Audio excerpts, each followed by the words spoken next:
Building a piano teaching business almost always means that you will have to do some type of marketing at some point in your studio career. For some of us, this feels like a necessary evil. It is not something that we learn in our piano pedagogy classes. It is something that most of us have to figure out once we're trying to scramble to find students. But wouldn't it be nice if once you put in the energy to find the students, those students actually stayed with you and you had to do little to no marketing after that? Student retention is going to be the topic of today's video. If you do not know me yet, I am Jess from Not Your Mother's Piano Studio. And here on the channel, we talk about how to simplify and streamline the systems in your studio. One of those being going from feeling trapped in a limited income studio to becoming limitless through a scalable group piano program. And one of those things that will make your life so much easier, whether you teach group lessons or not, is student retention, strong student retention. Over the years, I have noticed certain trends with my student retention. I thought it was from my off-the-bench activities, my student relationships, and my creativity in my lesson planning. Although I believe that this has all contributed to a very strong and high retention rate in my studio, at the end of the day, I believe my secret to student retention actually lies with the relationships that I have with my students' parents. Because we spend about 95% of our lesson time with our students, it's so easy to forget who the real customers are when it comes to our piano lessons, and those are the parents. That is why parent connection is so important and plays such a critical role in our students' retention with us. The parents are the ones financially investing in our services, carving time out of their busy schedules to bus them to and from lessons, and having to take on the responsibility of encouraging their student to practice, since their student will be practicing with them 6 out of the 7 days of the week. Because of their role in your student's piano education, it is crucial to build and maintain strong relationships with your piano parents.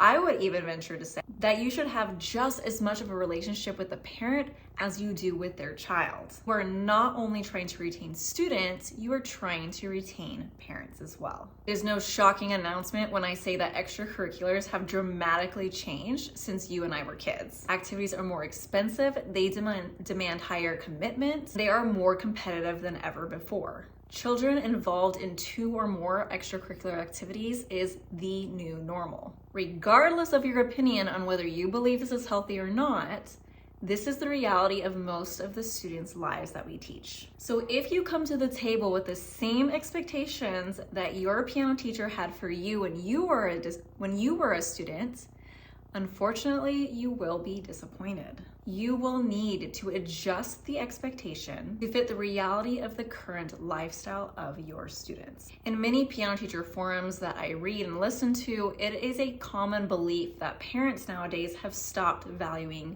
music lessons. This is a huge misconception floating around. Music teachers across the board mistakenly believe that just because their parents are involved as much in their students' lessons as we would like them to be, it means they don't value them. But if that were true, parents wouldn't sign their child up for piano lessons in the first place. If you think about any other activity out there, soccer, basketball, baseball, dance, gymnastics, all that is required of parents is to simply drop off their kid at the start time and then pick the kid up at the end time. They are not the ones on the field with the coach. They are not pestering their child most of the time on working on these skills outside of practice. Most activities have multiple practices scheduled throughout the week. It is no wonder that parents assume then that they don't have to be as involved, which is why you need to give parents clear expectations on how to best support their child in piano lessons with you. Here are the 4 best communication practices that I personally use in my studio. Number 1. In the very first lesson, you need to sit down with both the student and the parent to discuss practice expectations. Do not assume that the parent or child knows how to practice, because unless they have taken music lessons before, I can almost guarantee you that neither of them know how to practice efficiently. In fact, if I reflect on my experience as a group piano teacher, what I'm learning is that most students never learned how to practice effectively, even in their one-on-one lessons with you. You will need to show them actually how to practice and then communicate to the parent what effective practice strategies look like so they can support their child at home. That is one of the many reasons why I love group lessons, because it allows you ample time to be able to show students effective practicing skills, and then time for that student to actually practice those skills in lesson with you so that when they go home to practice, it doesn't feel so foreign. Communication practice number 2. Over-communicate, over-communicate, over-communicate. You may feel annoying or a bit over the top, but parents are just so freaking busy that they forget pretty much 90% of the stuff we tell them. And I can say that because I am one of those parents. Saying that parenting is hard is an understatement, especially in today's day and age. So help them out by sending them a text or an email reminder or both when you have important messages to share with them. Communication practice number 3. Happy parents are parents that are kept in the loop. I try my best to connect with every single parent in my studio every single week. These don't have to be long conversations. A short minute or 2 at pickup and drop off go a long way. I have recently gotten into this mode of sending audio messages because I can really express to them genuinely how well their student is doing, what I'm noticing in lessons, and how they can support their child better at home. Communication practice number 4. Okay, this one may sound a little bit creepy, but bear with me. I want you to jot down some personal details about your students' families.